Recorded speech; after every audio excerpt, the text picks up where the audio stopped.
दोस्तों, आप लोगों को ये वीडियो देख के कुछ सीख मिलेगा। मालूम है क्या? सांप से कभी भी मजाक नहीं करना चाहिए, और खासकर मजाक तो छोड़ो, आपके दिमाग में उसके प्रति चलना भी नहीं चाहिए फालतू का दिमाग। एक मुरली वाले भाई साहब ने एक सांप जाल में फंसा हुआ था, उसको बचाने के लिए गए थे, लेकिन उन्हें सांप ने एक थोड़ी सी लापरवाही की वजह से उनका वो सांप ने काट लिया। अभी वो हॉस्पिटल में से अभी निकले ही है, हॉस्पिटल से आए ही है। उनसे देखिए, उनका बात सुनिए, क्या क्या बोल रहे हैं, आपको समझ में आएगा वो चीज़ें।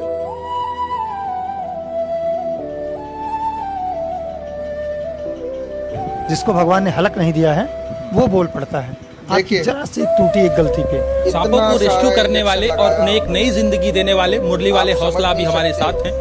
3 दिनों पहले एक स्नेक बाइट में जिसमें इनकी तबीयत काफी खराब हो गई और अभी हॉस्पिटल से आए हैं। जुड़ेंगे, बातचीत करने का प्रयास करेंगे। कैसे हैं सर? बढ़िया है सर। कैसी तबीयत है अभी आपकी? पहले से सर बेटर है। और तकरीबन आप हजारों की संख्या में, कई हजारों की संख्या में सांपों को रेस्क्यू करते हैं और उन्हें एक नई जिंदगी देते हैं। ऐसे में ये एक चूक हुआ आपके साथ, ये चलिए, कैसे आप घटना घटी? अभी देखिए, मौसम अभी बारिश का ये है ना, थोड़ी सी भूल हुई, आपको थोड़ी सी समझ के चूक रहना हुई चाहिए।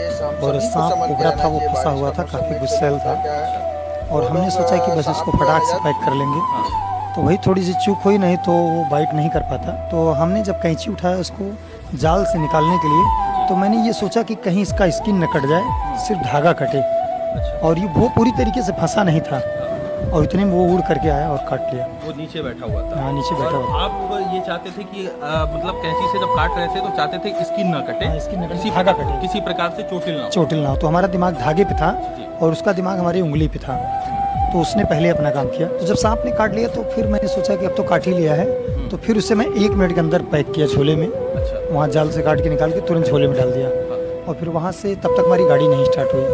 फिर हमें बाइक से भागना पड़ा। जिस भाई ने हमें फ़ोन किया था रेस्क्यू के लिए, वही जो है बाइक चलाए और हमको 38 मिनट में हॉस्पिटल लेके आए। अच्छा, ये कहाँ की घटना है ये? ये यहाँ जलालपुर, हमारे जौनपुर से लगभग 25 किलोमीटर पूर्वी दिशा में। मालीपुर के आसपास। हाँ जी जी जी। अच्छा, उत्तर प्रदेश की ही घटना है ये। जी जी। और उसके बाद जब आपको स्नेक बाइट होता है, उसके बाद जो है आप इस स्नेक को रेस्क्यू करते हैं, उसके बाद उसके 1 मिनट का समय लगता है, जी। आप बता रहे थे। हाँ, 1 मिनट में फिर उसको रेस्क्यू कर लेते हैं। अच्छा। काटने के बाद, बाइट करने के बाद। हाँ, उसके बाद फिर आप क्या, आपके पास कोई एंटी वेनम नहीं था? क्योंकि अक्सर ये देखा जाता है एंटी वेनम लोग अपने साथ कैरी करते हैं, जो सांपों को बचाते हैं, सांप सर्प मित्र होते हैं, वो रखते हैं अपने पास। क्या आपके पास नहीं था? मेरे पास था, लेकिन वही हमारी गाड़ी चली गई थी ना सर्विस होने के लिए। अच्छा। तो सारा सिस्टम उसी में था, ग्लव्स, छड़ी, ये सब चीज़ें उसी में थी। इस पे भी लोगों की चर्चा हो रही थी कि अच्छा, मुरली वाले हौसला चूंकि इतने बड़े एक्सपर्ट हैं और वो अपनी वीडियो में भी कहते हैं कि गलती हो भी सकती है। इस तरीके की जो आपकी एक पंच लाइन हुआ करती थी पहले, मैं भी देखा करता था वो वीडियो में। ये तो ऐसे में सावधानी क्यों ही खतरा बरतें? हो भी सकता है जी। आप बताते थे वीडियो में खतरा हो भी सकता है। नहीं भी जी। तो भाई मिस हो गया, थोड़ा सा त्रुटि हुई, तो जिसका खामियाजा आपके सामने है। लेकिन लोगों की दुआओं में इतना दम था, फिर मैं वापस आ गया हूँ। आगे से ऐसी कोई त्रुटियां नहीं होंगी। सोशल मीडिया पर हर कोई प्रार्थना कर रहा था कि ईश्वर उन्हें जल्दी से जल्द ठीक करे, और जिस तरीके से आप स्वस्थ होकर घर आए हैं, कि आप पूर्ण रूप से स्वस्थ हो गए अभी? अभी नहीं हुए हैं, लेकिन फिलहाल 80% तो ठीक ही हो गए हैं। सिर्फ हाथ में ही घाव है, यही सही हो जाए तब जाकर के पूरी प्रक्रिया शुरू होगी। अब आगे की क्या रणनीति है? आगे भी स्नेक रेस्क्यू करेंगे या छोड़ देंगे? नहीं, अभी तो शुरू ही किए हैं, तो आगे भी करते रहेंगे। जैसे ही ठीक होंगे फिर लोगों के बीच हम आएंगे, फिर से लोगों को जागरूक करेंगे, बेजुबानों को बचाएंगे फिर से। क्या कुछ और कहना चाहेंगे? अक्सर देखा जाता है कि आपके भी मैं चैनल पे पढ़ रहा था, लगभग साल में 50,000 से अधिक लोगों को स्नेक बाइट होता है, लोगों की मृत्यु हो जाती है। और आप उसमें वो भी कोट किए हुए हैं कि 97% से अधिक लोग गाँव से ही आते हैं और को सही जानकारी नहीं होती है। क्या कुछ कहना चाहेंगे आप? तो जो गांव के लोग रहते हैं वो बहुत भोले भाले होते हैं। जब भी सांप काटता है तो वो जड़ी बूटी, झाड़ फूक यहाँ वहाँ चले जाते हैं। सही दिशा में न जा करके वो झाड़ फूक में जाते हैं जहाँ पर उनकी डेथ हो जाती है। तो इसी चीज़ों को हम मोटिवेट करने के लिए, लोगों को जागरूक करने के लिए, जन चेतना के तहत कि सबको ये मार्गदर्शन दिए कि जब भी सांप काटता है आपको हॉस्पिटल जाना है। पिछले कई सालों से सोशल मीडिया पे तो 5 सालों से मैंने इसको लोगों को जागरूक किया, और भगवान ने एक बार मौका दिया कि मुझे भी फिर सांप ने काटा और फिर मैं भी हॉस्पिटल गया। अगर इसके बाद भी लोग नहीं सजग हो रहे हैं तो आप ही बताइए फिर कैसे क्या करना चाहिए। कितना एंटी वेनम लगा सर? टोटल अभी 21 एंटी वेनम इसमें लगा था। 21 एंटी वेनम? जी जी। क्या वो कौन सा सांप था? रसल वाइपर था या कोबरा था, स्पेक्टिकल्ड कोबरा, अच्छा। जिसको नाजा कोबरा, गेहून, जी, इसके बहुत सारे नाम हैं। कितने मिनट के अंदर हॉस्पिटल पहुंचे? वैसे तो 40, हम तो 38 मिनट पहुँचे थे 38 मिनट। जी, और रिकॉर्ड है सब वीडियो में। ये भी बताया जाता है कि लगभग यदि 40 से 45 मिनट हो जाए तो फिर हाँ, थोड़ा वो खतरा कैसा- बढ़ जाता है। अच्छा, वो पल मैं चाहता हूँ, वो एक्सपीरियंस आप थोड़ा सा यदि बता पाएं लोगों को, कैसा वो पल था, क्या मन में आ रहा था? मुरली वाले हौसला को हौसला कहाँ से मिला जब उस वक्त जब स्नैक बाइट आपके साथ हुआ? जब सांप ने काट लिया तो हालांकि बाइक से भागते रहे, हाँ, जो बाइक चला रहे थे वो हमारे दिशा निर्देश पे आराम से चलिए, स्लो चलिए, हाँ, तो भागते हुए पहुँचे। 500 मीटर की दूरी रह गई थी, तभी मुझे लगा कि शायद ये दौर आखिरी है और फिर मैं लोगों के बीच में अब नहीं आ सकता। तो कहीं न कहीं मन में एक बात आ गई कि अगर मर ही रहे हैं तो यही जिंदा होके दिखाना है। क्या मन में इस तरीके की घबराहट स्टार्ट हो हाँ, गई? 500 मीटर जब दूरी रह गई तो हमारे बॉडी के सभी पार्ट डैमेज होने लगे, अंदर से शिथिल होने लगे, हाथ काम नहीं कर रहा है, निगाहें काम नहीं कर रही हैं, हम बोल नहीं पा रहे हैं सही से, देख भी नहीं पा रहे हैं।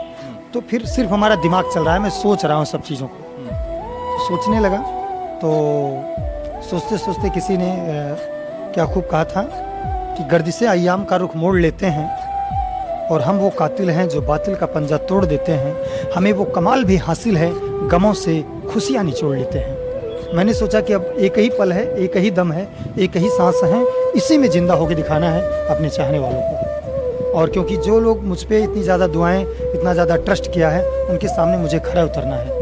तो भगवान की मर्ज़ी कहिए, लोगों की दुआओं का दम कहिए, लोगों के बीच में बैठे हुए हैं। तो मुरली वाले हौसला को हौसला स्वतः ही मुरली वाले दिए, उसके बाद धीरे धीरे आपको लगा। अच्छा, ये अक्सर होता है, लोगों को घबराहट होने लगता है, लोग बताते हैं, वैसे जब स्नेक बाइट होता है तमाम लोग बताते हैं घबराहट होने लगता है, आधा लोग तो घबराहट की वजह से उनका हार्ट फेल हो जाता है और हाँ, जब घबरा जाते हैं तो उससे जो है ना ब्लड, हार्ट बीट सब बढ़ जाती है, तो मृत्यु जल्दी हो जाती है। बिल्कुल धैर्यपूर्वक रहना चाहिए, कितना भी कोई बड़ी समस्या आ जाए, धैर्य अगर आपके पास है तो मौत आपके करीब से जाकर छुएगी नहीं, चली जाएगी वापस। लेकिन जब धैर्य धारण करेंगे तब, शास्त्रों में है धैर्य धारण करना मौत को टाल देना के बराबर होता है। टोटल आप बता रहे थे 38 मिनट के आसपास, फिर हॉस्पिटल पहुंचे, फिर उसके बाद फिर वहाँ जब हॉस्पिटल पहुँच गए, मैंने अपने डॉक्टर साहब से 1 मिनट के लिए सारी बातें बताया, तो बताते हुए फिर हम होपलेस हो गए।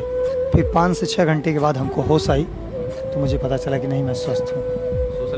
सोशल मीडिया पर तमाम लोग ट्रेंड करा रहे थे कि जल्द से जल्द आप स्वस्थ हो, और तमाम लोगों की दुआएं आपके साथ थी। और निश्चित रूप से जब हम लोगों को भी पता चला तो हम लोग भी दुआ कर रहे थे कि आप जल्द स्वस्थ होकर आए, वापस आएँ और स्नैक रेस्क्यू का काम। लोग कह रहे थे कि सोशल मीडिया पर यह भी चल रहा था कि अब स्नैक रेस्क्यू का काम आप बंद कर देंगे। नहीं, वो तो नहीं बंद करेंगे, स्नैक रेस्क्यू वो तो करेंगे, वही तो करते हैं, तो और क्या करेंगे हम। वो काम हमें बहुत पसंद है, हमें बहुत सारा काम आता है, लेकिन हम लोगों को जागरूक करने के लिए काम कर रहे हैं, तो ये काम हम करते रहेंगे, जिससे आम जनमानस पर ये प्रभाव पड़े, लोग हॉस्पिटल जाएं, जो 50,000 लोग मर रहे हैं हर साल, वो ना हो। और अंधविश्वास जी जागरूक करना जी और आगे भी रहेगा। अभी तक कितने सांपों को आप रेस्क्यू करते हैं? ये तो अकाउंट नहीं किया है, पकड़ते रहते हैं हमेशा, प्रतिदिन 2-3 सांप, 4 सांप, 5 सांप पकड़ते रहते हैं। जब बारिश होता नहीं तो 1 सांप, ऐसे। और इन तमाम चीज़ों के बीच में कुछ लोगों ने ये भी कहा कि ये सब एक प्रकार का खेल है और ये पूरी तरीके से सिंपैथी जगाने के लिए तमाम सारी चीज़ें हैं। देखिए क्या है कि अब सबसे बड़ा है रोग, क्या कहेंगे लोग। जब इंसान का वक्त खराब होता है, समय खराब होती है, तो गूंगा बोल पड़ता है। जिसको भगवान ने हलक नहीं दिया है वो बोल पड़ता है आपकी जरा से एक त्रुटि, एक गलती पे। तो जो लोग हैं वो कह रहे हैं अपने तरीके से, वो सही कह रहे हैं, उनका तरीका हो सकता है कि वो अपने नज़रिए से देख रहे हैं। तो ये काम बहुत खतरनाक है। मैं चाहता हूँ अगर टीआरपी बढ़ाना है तो किसी भी प्रकार से बढ़ा लीजिए, लेकिन आप इस प्रकार से मत बढ़ाइएगा। जरा सा भी चूक होता तो शायद डॉक्टर साहब ने भी कहा कि यदि जरा सा विलम्ब हो जाता तो शायद जो है बहुत कुछ अनर्थ भी हो सकता, पूरा अनर्थ हो जाता, बचता ही क्या, तो मैं आप लोगों के बीच में न होता, बस। और क्या क्या यादें आ रही थी उस वक्त जब आप अच्छा, उस वक्त क्या आपको लग रहा था कि हमने क्या ऐसा पाप कर दिया, क्या ऐसा गुनाह कर दिया? बहुत सारी चीज़ें मैंने सोचा कि क्या मैंने वाकई गलती किया। तो मेरे मन में आया कि भाई अगर हम कहीं समाज में या जीवों के प्रति या अपने कुल के प्रति अगर कहीं मैं त्रुटि किया हूँ, गलती किया हूँ, तो ठीक है, आज की शाम हमारी आखिरी है, कल मैं नहीं देखना चाहता। यदि फिर मैंने द्वारिकाधीश से याद किया कि अगर हमसे कहीं त्रुटि हुई है, गलती हुई है, तो उन गलतियों को क्षमा करते हुए हमारे कुल की लाज रखिएगा, फिर मुझे वापस भेजिएगा। और बाकी बाहर लोगों की दुआओं का तो जमावड़ा था, बंदा आपके सामने हाजिर है। आगे आने वाले दिनों में क्या क्या प्रिकॉशंस आप लेके साथ चलेंगे? देखते हैं, अभी तो मन में कुछ ऐसा है नहीं विशेष, मंथन चल रहा है टीम का, जो भी रहेगा आप लोगों के सामने पेश करेंगे। तो अब आगे आने वाले दिनों में पूरा गाइडलाइन पूरा प्रॉपर पूरी तरीके से सेफ्टी का ध्यान रखें। हाँ, त्रुटियों की ज़रूरत नहीं है ना, क्योंकि एक बार अगर गलती हो गई या त्रुटि हो गई तो बार बार क्षम्य नहीं होती, गलतियाँ माफ़ होती हैं। और अगर जानबूझ के होता है वो अपराध होता है, वो माफ़ नहीं होता। क्या उस जिस स्नैक ने जिस कोबरा स्नैक ने आपको बाइट किया था उसको आप छोड़ दिए जंगल में? अभी नहीं छोड़े, अभी है वो। अभी आपके पास है? हाँ, अभी जाएंगे छोड़ने के लिए। कब जाएंगे? 2-1 दिन के अंदर, कल या परसों जाए, थोड़ा हाथ ठीक हो जाए, प्रॉपर उसका वीडियो शूट करेंगे, लोगों को दिखाएंगे, बताएंगे कि ये था, सही जगह पे छोड़ेंगे। सही जगह। जंगल यहाँ से थोड़ा दूर है। अच्छा, जो भी आप सांपों को पकड़ते हैं उसके बाद रखते हैं, उसके बाद ले जाके उसको हाँ, 24-48 घंटे के अंदर जब तक 2-4 सांप ना हो जाएं या जब तक उस दिशा में ना जाएं, तब तक उसको, जब तक सही दिशा नहीं मिलती, नहीं छोड़ते। इस एक चूँकि बड़ी दुर्घटना कहा जाए, बड़ी दुर्घटना हुई और बड़ी घटना घटित हुई, और जो तमाम लोग और सर्प मित्र हैं उन्हें क्या कुछ संदेश देंगे आप? क्योंकि मैं देखता हूँ अक्सर जो है तमाम सर्प मित्र अपनी जान गंवा देते हैं, और अक्सर ये वीडियो आता है सामने, हम लोगों को दुख होता है कि आखिर इस तरीके से जान चली गई। क्या कुछ उन लोगों को क्या कुछ कहना चाहिए? भाई, काम तो बहुत खतरनाक है ये, इसके काटने से कुछ होता नहीं, सिर्फ इंसान मर जाता है अगर इलाज नहीं हुआ सही टाइम पे। तो जितने भी सर्प मित्र भाई हैं वो अपना ध्यान रखें और बहुत ही सावधानी पूर्वक इन बेजुबानों को बचाएं, क्योंकि इनको नहीं पता है आप बचाने आए हो या मारने आए हो। ये तो आपके साथ धोखा कर सकते हैं, आप भले करो ना करो।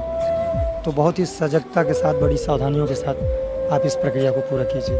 आगे आने वाले दिनों में सांपों को बचाने का सिलसिला जारी है। 10 दिन के बाद जैसे ही हाथ ठीक होता है, लोगों के बीच में बंदा हाजिर होगा सेवा में।